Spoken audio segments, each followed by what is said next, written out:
Hello, everybody, and welcome to the Something Something podcast. My name's Eric Kasloff. His name is Larry Sands. How's it going, Larry?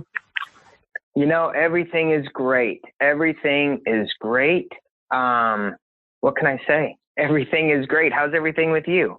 Things are going pretty well on my part. Getting a lot of writing done as we speak, actually, taking a break for the show. But we are recording this on July 24th, and you are about to wrap a project. Talk about it a little bit. Yes. Well, yeah, those are everybody that's been following the show for the last couple podcasts. I've been working on a Christian film actually for the last 5 months, actually, and we shoot it sporadically. But I am wrapping. I can confidently say I'm wrapping today on my Christian shoot, and it's a good thing, actually.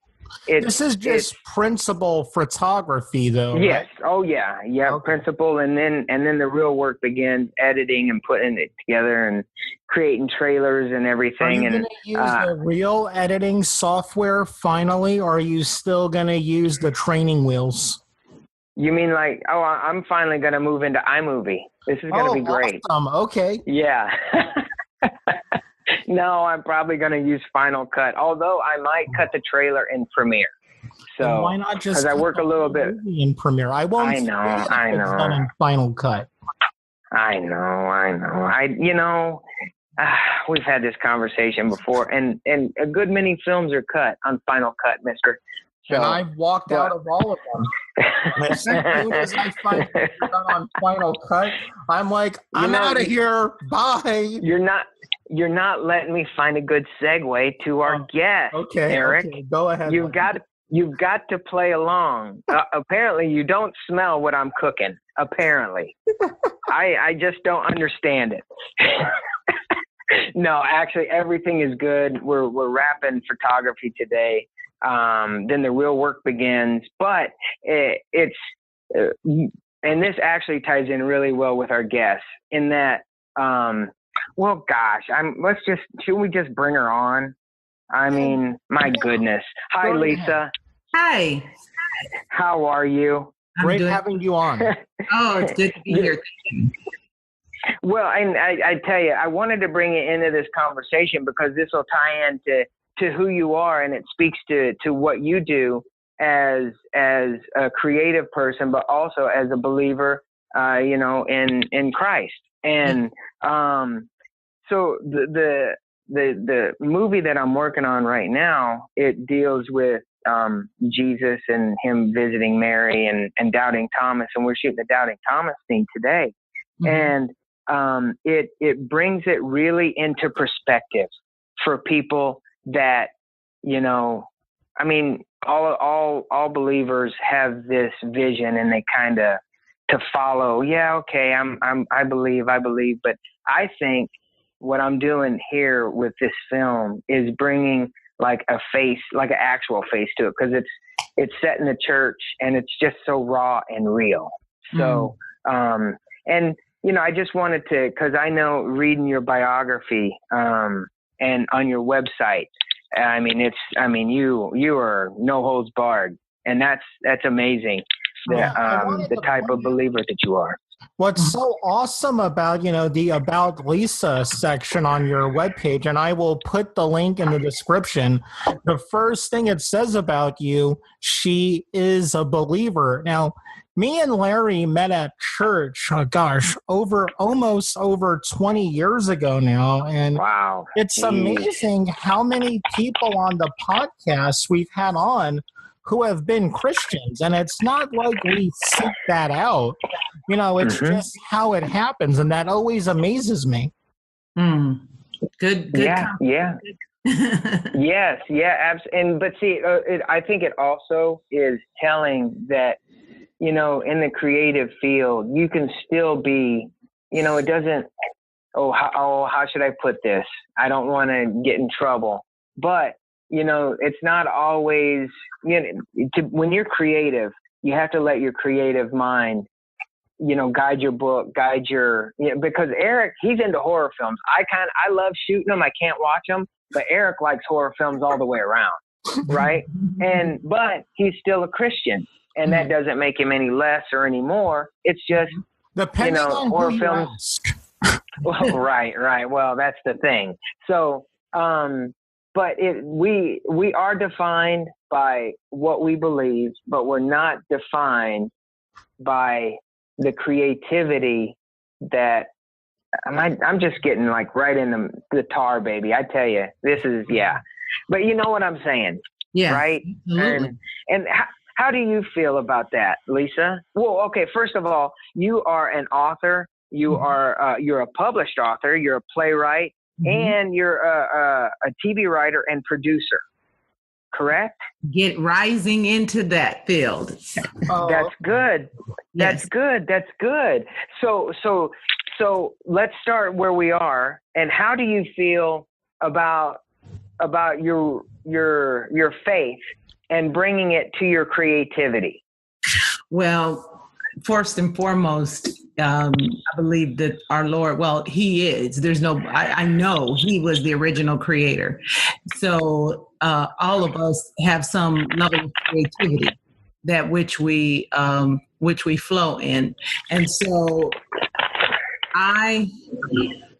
anything that I do, because I recognize that anything that I do, I want to just give him glory, just because I mean, I may not have had that type of gift downloaded into me, but he chose me to be a creative person. And so I want to honor him by giving back to him what he's given to me through my work. Oh, great. Now, what kind of work? Now, I know this may be a crazy question, but is it strictly coming from a faith-based point of view? Is your creative work, your books and your TV stuff, all your creative stuff, is it more faith-based or is it spread out? Is it not just only faith-based? I call it life-based more than anything. Great. Okay. Great. Yeah. And the reason why I say that is because our faith is a part of who we are. And in every character, I don't drive home that is who they are in their character. I just show it instead of having to have a title attached to it or a person who had a character who has a specific position that's tied to it, unless it's a position that is related directly to, say, ministry. But I like to reach many people. I love to write to Christian audiences, and I like to reach those who, they're on that brink, on that ledge, and they need to know this is it's okay. Come on in. Yeah. And I think sometimes when you write to reach other people, not to necessarily join in, and sometimes you'll find as we talk, I relate back to scripture because that's so much a part of who I am. But it says, you can be all things to all people, but you just don't become them, but you are an influencer. And that's just what I try to do with my work. That's right. That was right. That's good. That's good. And I know, Eric, you've spoken about this too, because, you're a writer and director, but you kind of let the story dictate like the characters in a way. Cause obviously in my point of view, I don't write too much, but I know from the acting, it's all about the story and then how the character fits in the story. But you guys have to have like the overall view of what each character is about, and then let the story kind of take where the character goes. Is that what I'm hearing from you? That you just you don't put anything on the characters, but you let the story kind of take fold, and the characters kind of follow your story. Is that right? For me, I kind of do the reverse, because it's all good. Yeah, it's all about the character for me. See, the story is important, of course, but it's all about the development, the change, the being able to see the character change through life experiences, so that by the end there's a new individual, if you will. And so for me, I always really focus on I'm more character focused than I am story driven. Very cool. Wow. Very cool. Now you forget who it was, but it's a really well-known playwright. I want to say Andrew Lloyd Webber. He was on CBS this morning, and he was talking about how if someone told me to write a love song, I couldn't do it. But if you ask me to write a love song about a girl who moves from the farm to New York and meets this wonderful guy, then I could write a love song, because the character who's doing it. Very interesting. Very interesting. And I'm glad, Eric, you talked about a playwright because, and Lisa, like I know you're just now moving into, or rather, you have already been a playwright, but you've also been directing. Is that correct? Directing stage productions, yes. Yes. And what now? Were you the writer, the director, and the producer? Yes.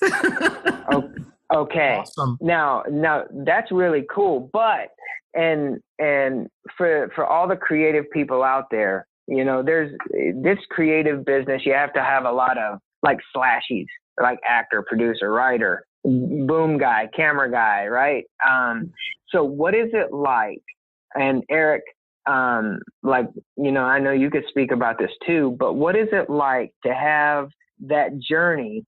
Now, particularly on stage, but is it different when it's in the movies, when you're the writer, the director, and the producer, and you see this little creation that you started, you wrote it, and you brought it to the stage, and you watching it with everybody else? What is that like?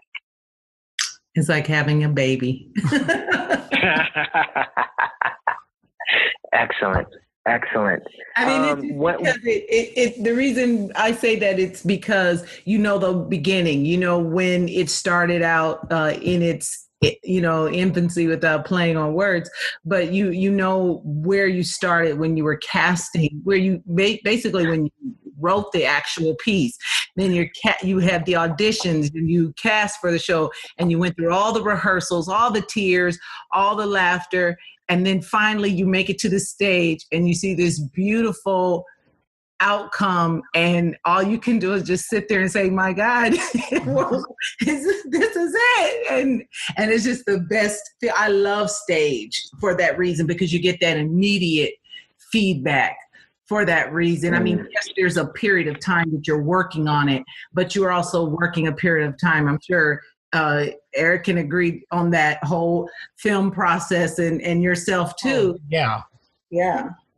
Oh yeah, I know, and Eric can probably speak to this, but I know because I did a movie called Adjusting Honor, and I go back, and we did this a couple years ago, more than a couple years ago, but I go back and I watch it, and I think to myself, I remember when we were talking about doing this.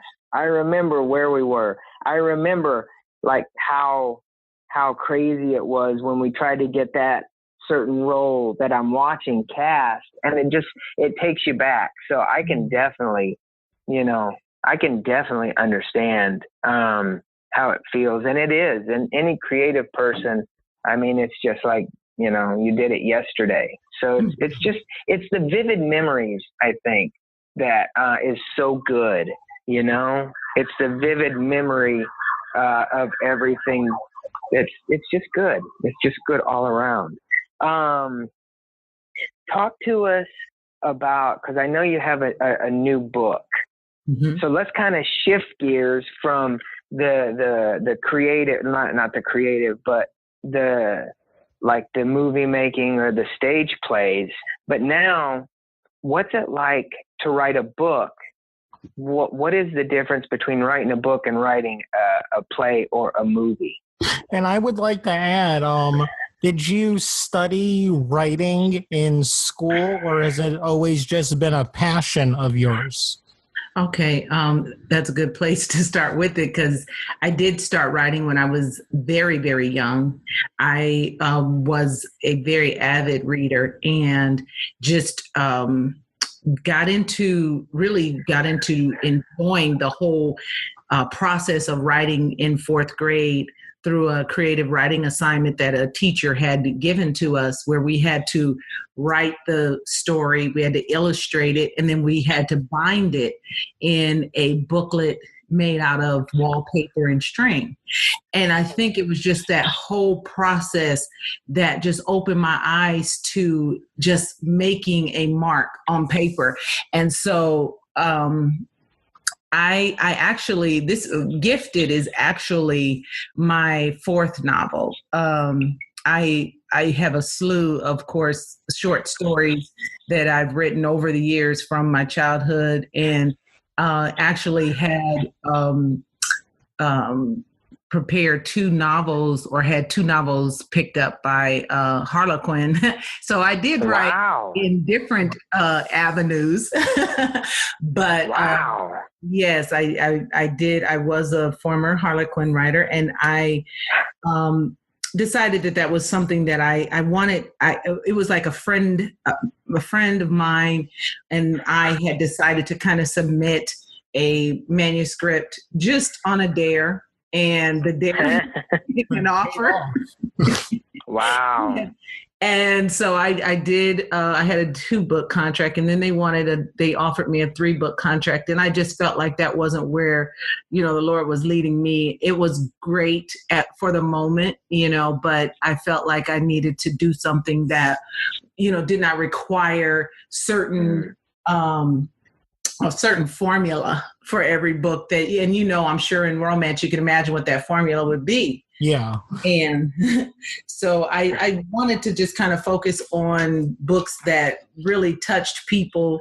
And I did a 3rd book, and then Gifted is the 4th and my first nonfiction piece. It was birthed out of the struggles and the ups, the downs, and the disappointments that I had experienced over my writing career, and just feeling so alone in that process, and just like writing down what would have made this process easier for me. And so I came up with Gifted as a reference for parents or people who have loved ones who have a gift, and they just don't, and how can you best support that individual because I know for me in different ways, my husband, he is a great supporter. My girls are great supporters, but outside of just that unit, what could I've gotten from, say, my siblings or my friends or my, different ones, co-workers possibly, that could have made this an easier path for me. And not to say that the bumps and the bruises were not good, because I think that develops your character in the process. But there's still some things that you can kind of avoid. And I wrote that book just to help those people help the people that they love. So tell us what the book's about. So it's Gifted Handled with Care is helping individuals who, it's 2 parts, I should say. One for the individual who hasn't discovered their gift, and that you have something, but you just don't know how to get there. And it's just the book is a very short book. I decided to go for a short book, meaning that it's no more than 45 pages, because I wanted it to be something that people could read in a short amount of time and begin doing the work in a short amount of time, and not having to work, read when they get off work, when more than likely they'll be tired, or read in times that try to fit reading in. This could be read in one day. And wow. it's basically to help those individuals identify their gift and how to handle their gifts, perfect it, I say, protect it and preserve it, and how those individuals who are your loved ones, which I deem as gatekeepers, how they can be a support to you in that process, and how they even can use this book and use the tools in here to be a support to their loved ones, so that maybe their child or their spouse won't feel some of the gaps that I felt. Whoa. Okay, good. Let's do this. This is good because, see, this is the meat. This is what I like to find out about all of our guests, because, we're catching you guys at we're catching our guests, I should say, at a point in their life when they've accomplished, when they've made the movie, when they have finished their book.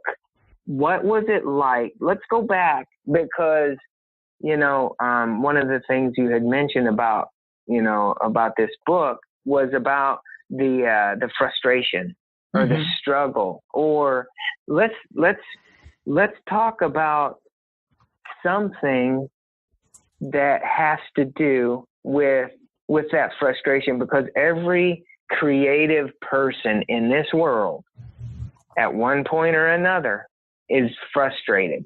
Right. They don't, and it's never enough. It's never enough. So how, and I probably know the answer to this, but there's got to be a more in-depth answer.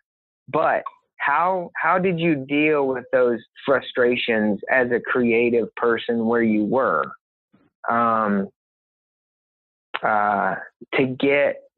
To let your creativity flow. How do you deal with it? Where did it start? Let's start there. Where did the frustration begin? Yeah. I would say once I made that declaration that I was stepping into a different genre, if you will, of books, because it started with the books.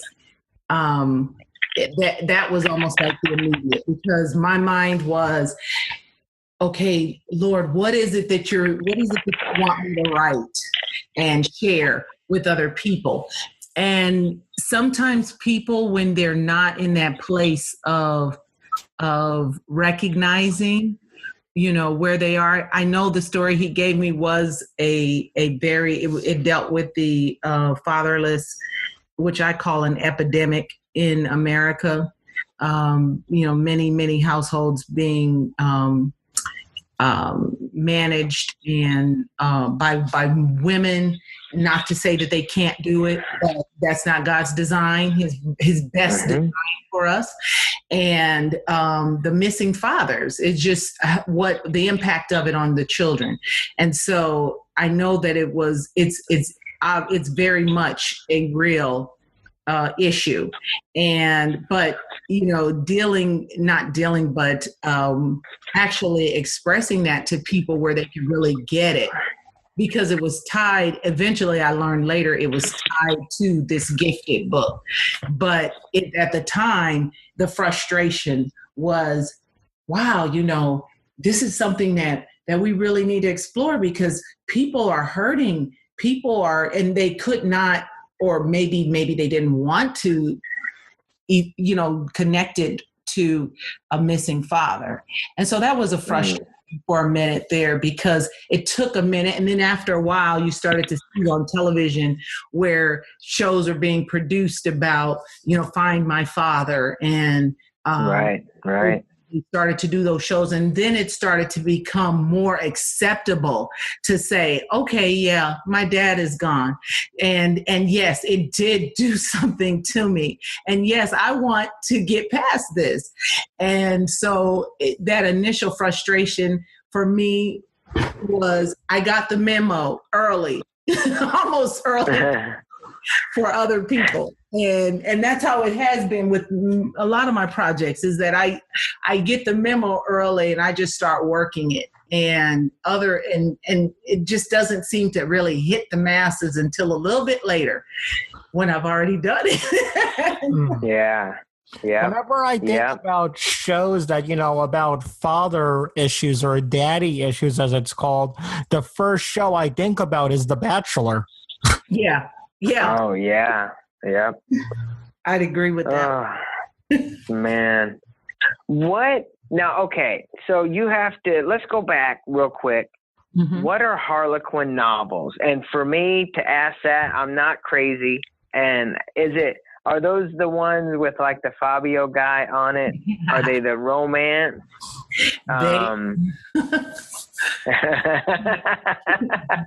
They are romance novels, but the Fabio ones are the historical imprints. So that's usually the ones that have the ladies with the bustiers and the right. He's wearing a ruffled shirt like a French guy and hair just blowing. Yeah. Now, did you remember when the bird flew into his face on a roller coaster? Oh, no. He was doing something for I Can't Believe It's Not Butter with a bunch of girls. Oh, man. And he was on this roller coaster and a bird flew into his face. Wow. Oh, my. Now, a lot of people maybe listen to this go, hey, who's this Fabio guy? Go ahead and Google Fabio. Right. And he was, I guess he would have been the first male model, right? Kind of, sort of. In an odd way. For the romance novels, for sure. Yeah. Now, take us back when you first started writing, because I can understand after 3 you kind of get, kind of like asking yourself, how much more romance do I got in me or whatever. But when you first got it, because again, looking back on that first novel and that first opportunity, what was that like? Oh man, it was awesome. It was because I had I felt like they let me kind of push the envelope a little bit. And when I say that, I did incorporate Christian elements into my novel.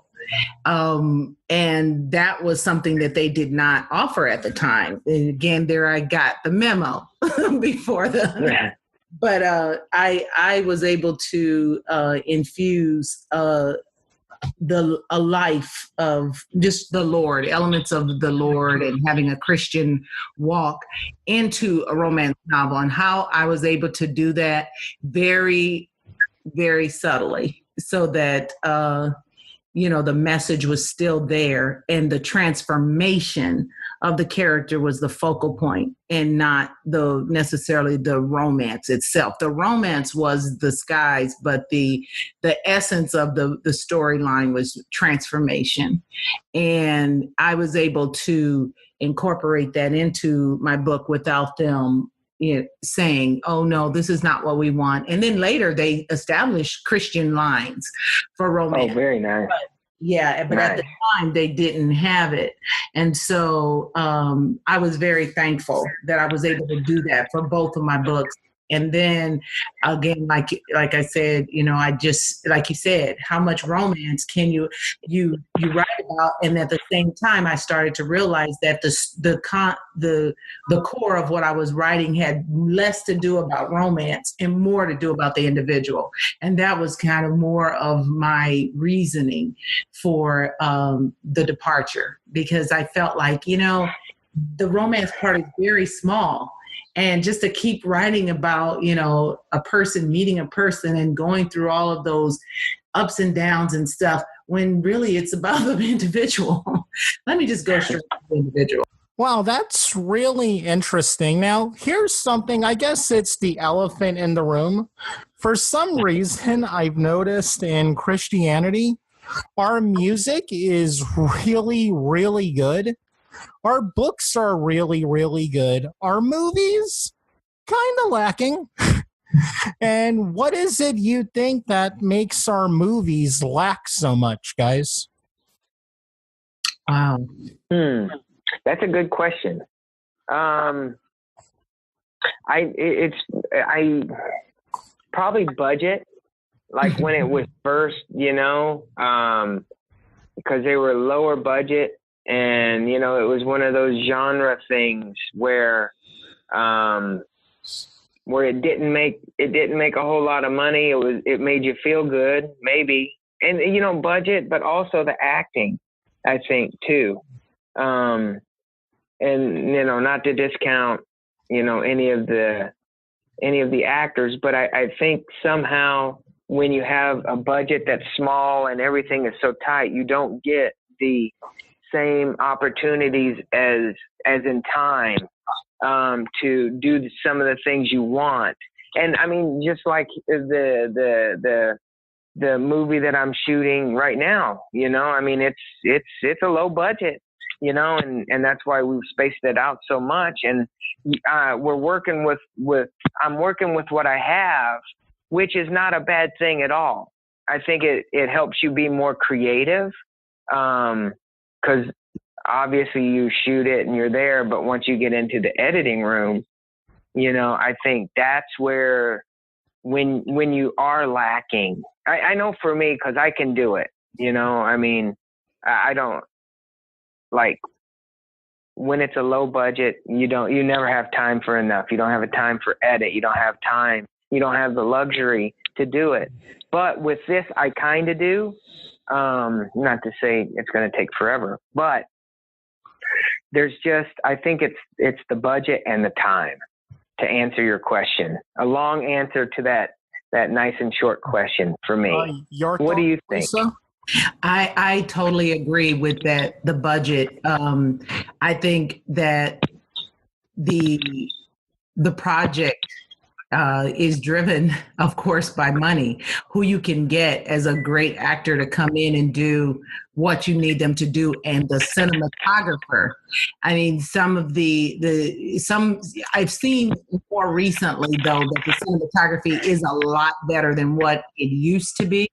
But if you don't have a person who has the eye to show a good film through the camera lens, then yes, there's going to be a struggle. But I like to say too that a real huge component is the script. If you don't have a good script, if you're giving these actors a script that you're hoping they can turn into magic, that's not a good thing to do. If you have something that is strong to start with and the actors are not weak, I think if you're a great director, you can cause those actors to rise to the occasion to push what you need to see come out of them. So I think that along with that budget is a big deal. See, that's why I'm glad there's people like you two going out there to do it. One of my big issues is I call it the church play mindset. It's like, well, this person's really good at handing out bulletins in the morning. Maybe they could direct the play. They're gifted in that. Yeah, we could find someone talented, but, they've got a servant's heart.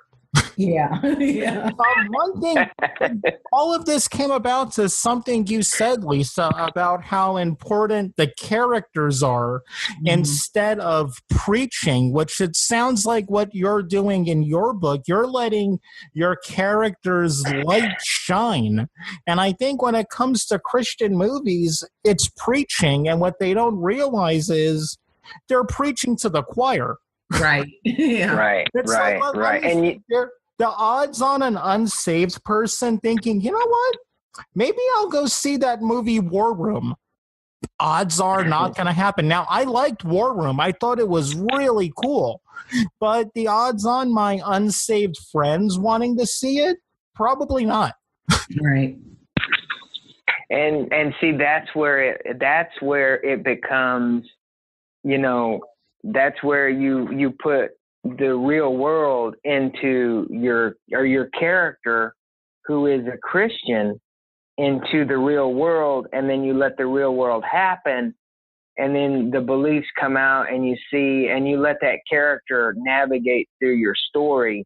And I think that's where it might be headed, because, and Lisa, it's something that you said, things have become better because now they're saying, oh, I mean, my goodness, if you lay a candy bar out in the sun and you film it, and you film it melting, and it gets 100 million views or a million hits, they're going to pay that candy bar whatever, and they're just going to keep shooting the candy bar. It's just the candy bar changes, right? Yeah. Because once they figure out you can make money, then it's like, oh, all bets are off. Oh yeah, now you're the golden child, whatever. Right. So I think you're right in that. I think because now, with Tyler Perry and you have, oh gosh, what is it? Not Epix. The guys who did War Room, Facing the Giants. Yeah. And even the streaming service now, it escapes me. They have the streaming, what is Pureflix. Pureflix. Yeah. And I think they are catching on, and they're, I think it's not in the middle of it yet. I think it's like taking off though. Because, you've had, what is it? Ben-Hur that they redid. And then, I mean, even Roma Downey and Mark Burnett are getting into it. So bigger people and better opportunities, I think, are on the horizon if we just let it breathe a little bit. Because just like a good script and good characters, you have to let things breathe. You just can't force it. So, Lisa, you were saying that you're wanting to get into television and stuff like that. Could you tell us about some of the projects you're toying around with? Yes, absolutely. I did have an opportunity to get 2 projects on a network that was launching in Atlanta when I lived in Atlanta, and they were both family sitcoms, family-oriented sitcoms, and the network just did not. They had issues with their funding, and it fell through. And so I just had these 2, what I consider awesome projects. Yeah, kind of weighing out there, and have been trying to move them in the direction of getting picked up. And so, one is a sitcom about a family, intergenerational family, and that there's dad at the helm, and of course, and recently lost his wife, and looking to make a life change to a senior community, although he's still sharp and young and wise and all those good things, and finding himself unable to make that move because now his grown children who had already established their lives are making their way back into the home. And so which is stuff that's happening nowadays. Absolutely. Yeah. And that one is Wally Knows Best. His name is Wally, and so Wally Knows Best. And so, and then I had a show about a family that was looking to make their break into the music business. Their parents were in the music business and fell short of their dreams, and so the kids, also equally talented, pick up the microphone and want to take their careers in that direction, and just all of the ups and downs. I wanted to show the reality, because you have shows like The Voice, you have shows like American Idol that are out that people watch a lot of, but they don't realize, and it looks like, wow, Johnny just went and tried out. He tried out in front of Simon Cowell, and he's going to LA, and it's not that easy. Yeah. And I think we give false hope in that whole process. And I wanted the show to be a show that they weren't going to be the Partridge Family overnight. They would be a family that would have to work, and you see the work and the ups and the downs, and they had to do free gigs, and they had to do gigs they probably didn't want to do, but you at least got to have a realistic idea of what it's like going into the music business. And that one's called Managing the Malcolms. Very cool. And again, Thank you. Oh, yeah. Yeah. Very cool. Again, you're catching people when they go on right at the tail end of whatever they've been through, Right. and yeah, they have the inspirational stories and the B-roll and the this, but it's still like, hey, look at us. Hey, yeah, we're here. Ah, ah. You don't see the reality. No. And that's what it is. That's what the creativity process is, and I think that's the hard part. Or, looking back, maybe it's not so hard as we seem when we look back on it. So I guess it's all about perspective. Right. So, wow, I tell you, this has been really one awesome interview. I, for one, am so proud to have you as a guest. And thank you for sharing your creativity and your faith, and just letting the interview go where it wants to go. So thank you. Thank you for that. Yeah, it has been an absolute pleasure having you on with us today. And in closing, I just want to talk about the movie Chariots of Fire. Are you two familiar with that film? Oh, yeah, absolutely. Oh, There's yeah. that amazing line in it when I forget the young man's name. Ben Kingston? Ben Kingston? Yeah, he's saying to his sister, why he can't run on Sunday. And it was, when I run, I feel his pleasure on me. And I think when it comes to us who are Christians, whatever it is we do, whether it be, preaching, writing, professional wrestling, it's using the gifts that God's given us. We're feeling Him flow through us. And that is something that I've definitely felt while talking to you. And again, it has been a real refreshing. It would be the word I use for today's interview. And anytime when you have your next projects ready, or any other time you want to come on, the door is always open. Thank you so much. I appreciate it. And I really enjoyed visiting with you both today. It's been good connecting with other creative minds. That's how we do it. Absolutely. Right? Absolutely. Now let's not forget. So you have Gifted. Is it out now? Gifted is out now. Can be purchased on Amazon or on my website, lisaharrisonjackson.webs.com. Link in the description. Okay. Now, we'll put all the links. Webpage. The money goes directly to you. There's no middleman, right? That's correct. And then don't buy it off of Amazon. Buy it directly from her page. Yeah, and then I can autograph it for you. Yeah. Oh, that's right. Oh, yes. So we will have all the links in the description, and your book, and it's Gifted. What is the full name? Gifted Handle with Care. Gifted Handle with Care. It's beautiful. You're beautiful. Thank you once again for sharing your creativity with us. Thank you so much. Thanks for having me. Thanks, everyone, for listening, and have an awesome week or weekend.